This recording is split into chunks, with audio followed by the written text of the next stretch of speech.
haven't done a sit down video in a minute, guys.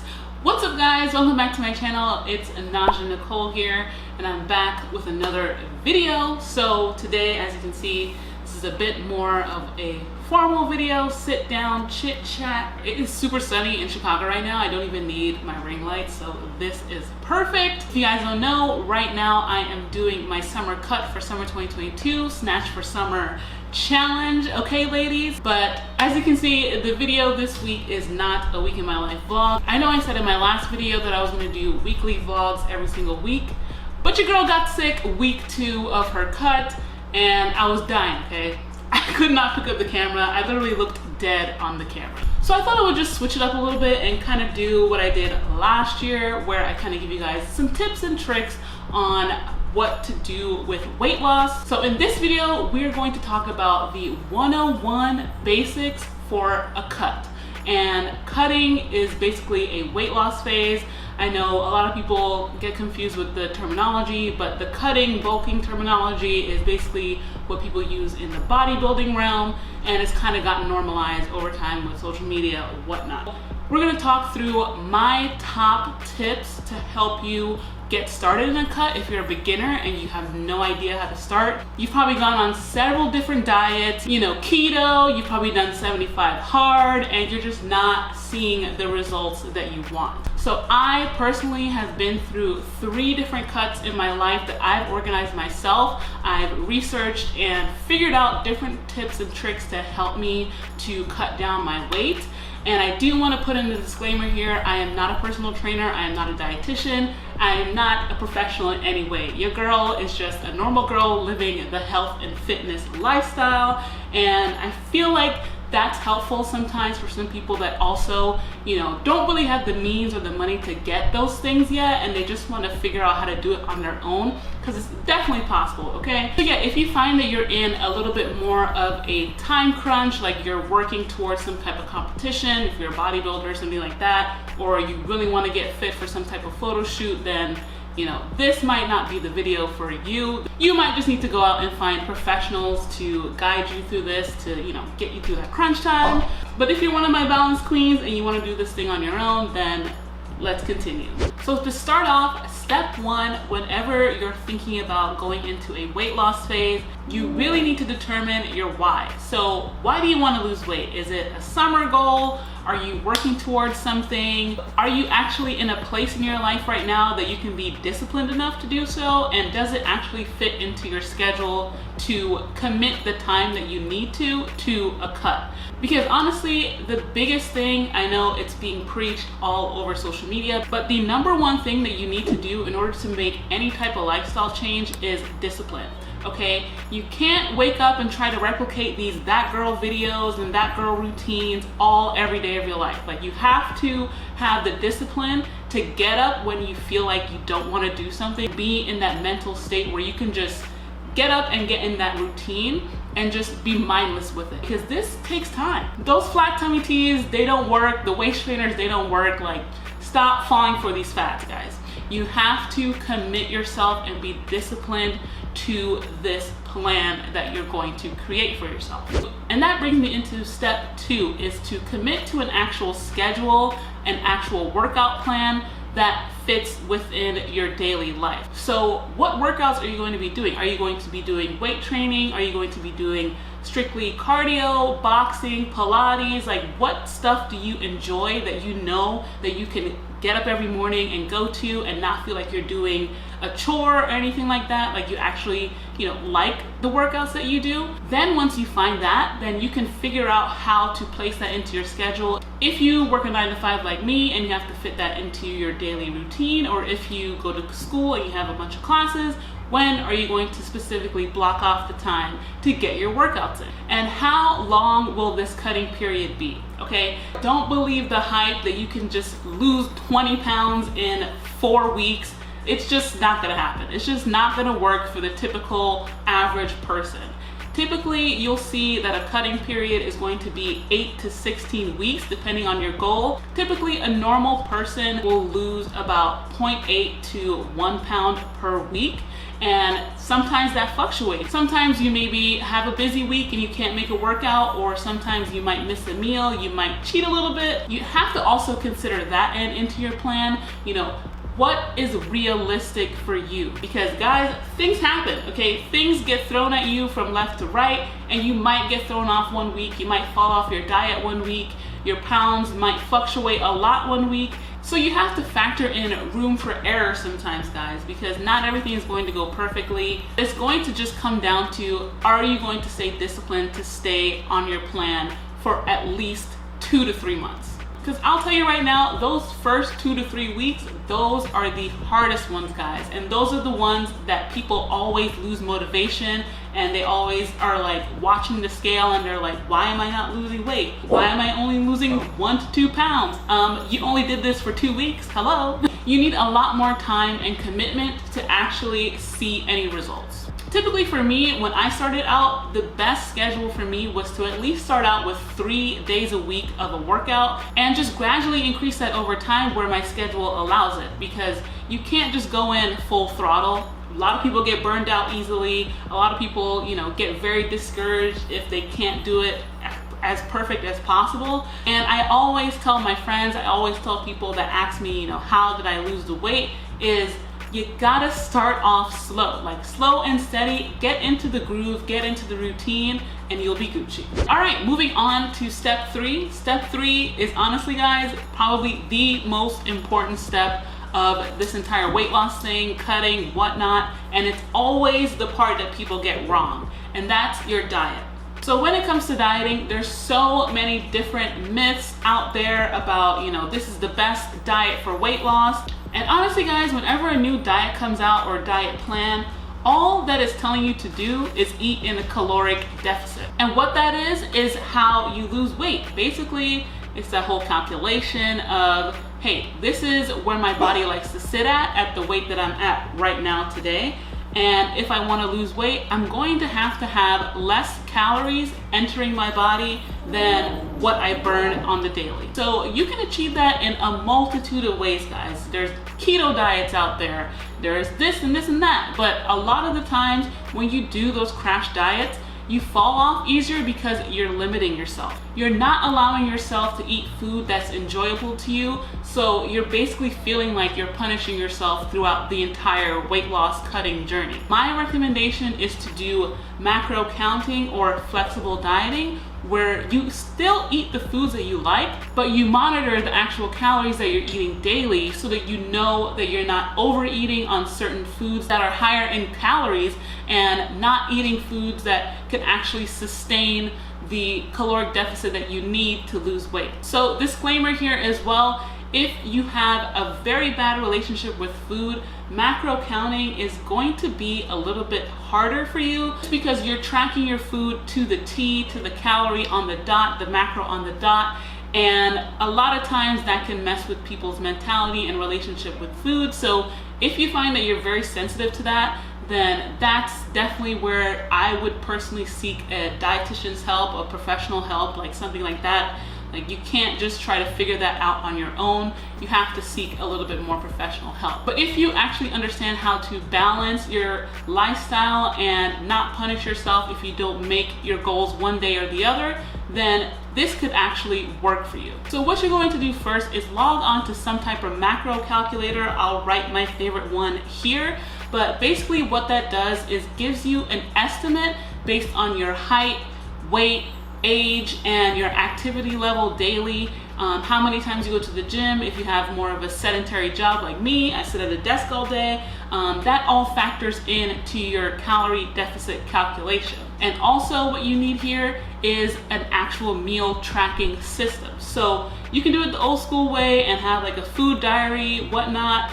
I don't like that. That's a little bit messy for me. I love MyFitnessPal. I've talked about that so many times on this channel, but it's just an app where you can log your food each day, and you can actually use the barcode on there to scan different food items that you pick up at the grocery store and make sure that you understand how many calories, macros are in there. Also, I've been talking a lot about calories, but I feel like it's also really great to understand the macros in there. That way you understand exactly what your food breaks down to and what food you typically respond more to. Because not everyone responds to a keto diet. Not everyone responds to not having carbs all day. I know I don't, because I love carbs. If I ever gave up carbs, just give up on me, you know, just give up on me. I will never give up bread, and I've lost weight still eating bread, okay? So once you start tracking your food and tracking your macros, you can actually understand a little bit more about how your body reacts to certain foods. So let's talk a little bit about macros for a second. I'm not gonna get a little too detailed, I'm not a scientist, but this is just the general one-on-one basics that a lot of people should know. There's 3 main macronutrients that your body takes. It's carbs, fats, and protein. So in relation to calories, 1 gram of carbs equals 4 calories, and carbs are typically where your body sources a lot of your energy, which is why I typically like to eat a lot of carbs when I'm having a heavy workout. And then for your fats, 1 gram of fat equals to 9 calories. Fats typically help you to keep satiated, meaning keeping you feeling full a lot longer. And then for your protein, 1 gram of protein equals to 4 calories as well. So what I like to do when I actually get my calorie deficit estimate, so your total calories that you looked up and it's recommended that you eat to actually lose weight, I like to organize that around my protein because I do weightlifting, and typically with weightlifting you want to maintain the muscle that you made, because the muscle definition is basically what you want your physique to look like when you cut down your fat and start losing weight. So for protein, I like to keep my protein at around 0.8 to 1 gram per pound of my body weight. So you guys are definitely gonna have to break out those calculators. I'm a math head, so I'm pretty good at it. Okay, so generally say you're gonna be eating 2,000 calories for your calorie deficit. So let me bring out my calculator. Typically what I would do is to calculate my protein first. So say I weigh 170 pounds right now and I wanna do 0.8 grams of protein to maintain my muscle mass right now. I would have to eat 136 grams of protein a day to maintain that muscle. And again, guys, this is just an estimate. So once you calculate that, set that aside. And for fat, it's typically recommended to do about 0.3 to 0.5 grams of fat per body weight. I typically do maybe around the lower end, so I would do 0.3 grams of fat per body weight times 170, and that's about 51 grams of fat. So we'll set that aside. It's a lot of math here. But anyways, that doesn't compare to what I do at work. At work, I do like calculus, whatnot. But anyways, okay, let's get back on track. Once you have your calories, your protein, and your fats calculated, then you can just back into what your carbs should be. So for this example, say I have 2,000 calories to work with in my deficit, then I would do the 136 grams of protein and multiply that by 4, because like I said, 1 gram of protein equals to 4 calories, and that gives me 544. And fats, 51 times 9, and then add that to do 544. So that's 1,003 calories. Then you would subtract those calories from the 2,000. And then again, for your carbs, there's 4 calories in 1 gram of carbs. So you would divide that number by 4. And I would be eating 250 grams of carbs per day. So that's just a general example of how you can calculate your macros based on your calorie deficit. There's so many different ways to do this. I typically do carb cycling, which basically means I increase my carbs whenever I need a lot more energy, meaning I'm actually doing a lot of heavier intensity workouts.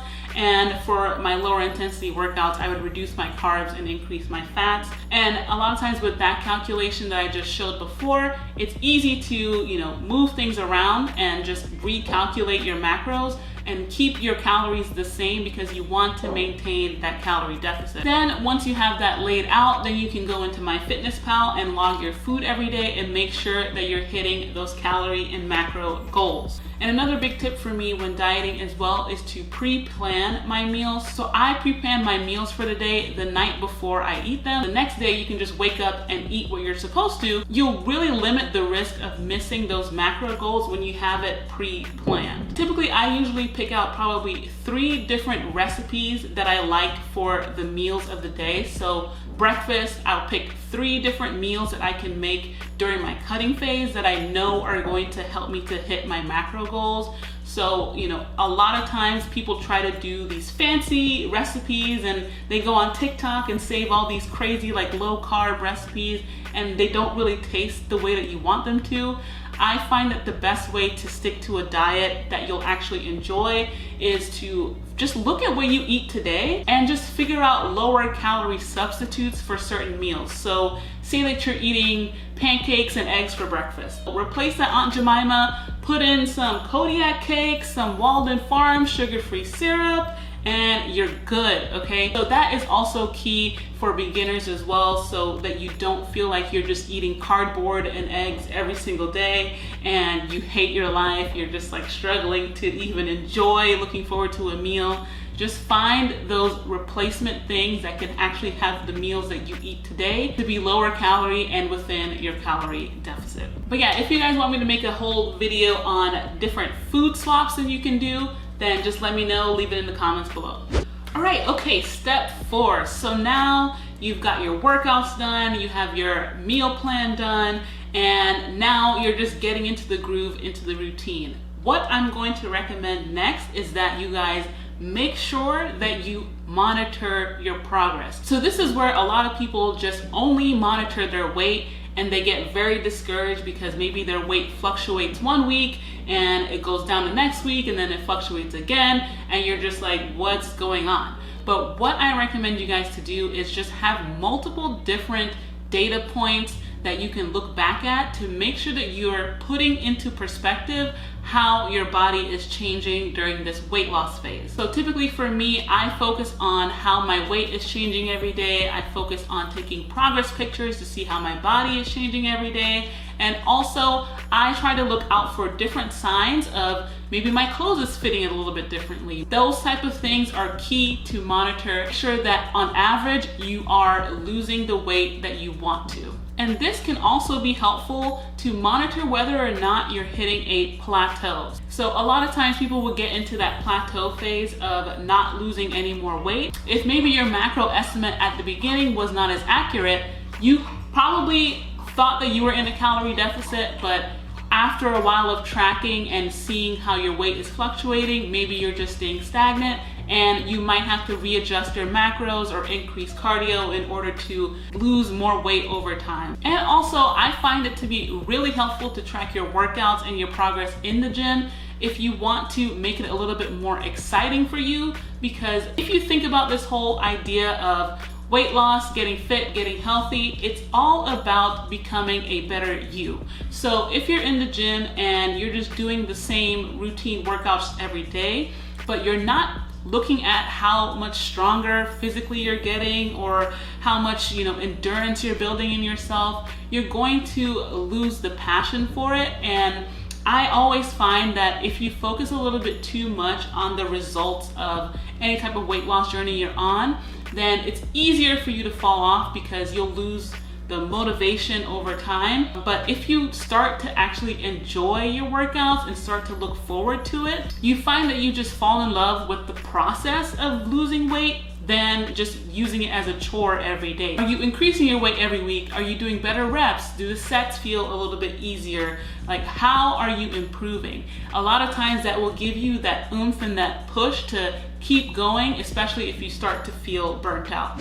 And then my last tip here, guys, for weight loss is to make sure you guys are getting in your cardio and your daily activity level, because like I mentioned before, it is definitely a calculation, right? And you don't always have to drop your food down if you're not seeing progress. You might not want to lower your food if your food is already low, because I know for me, a girl likes to eat, and sometimes I don't want to be playing with my food anymore, okay? You also want to be utilizing cardio as a tool. What is most reasonable for you? So some people might find it reasonable to lower their macros. Some people might find it a little bit more reasonable to increase their daily steps. Some people might find it a little bit more reasonable to get on the Stairmaster for 45 minutes. I don't recommend. That shit is insane. Cardio and daily activity is also another lever that you can use in order to maintain that calorie deficit and not make this whole journey that miserable. Anything that you enjoy that actually gets you moving and not just sitting in one place, you'll see so much of a difference, guys. But yeah, guys, those are all of my tips for starting your first cutting / weight loss phase. Hopefully you guys find this whole series helpful and seeing, you know, my journey and hearing about my tips for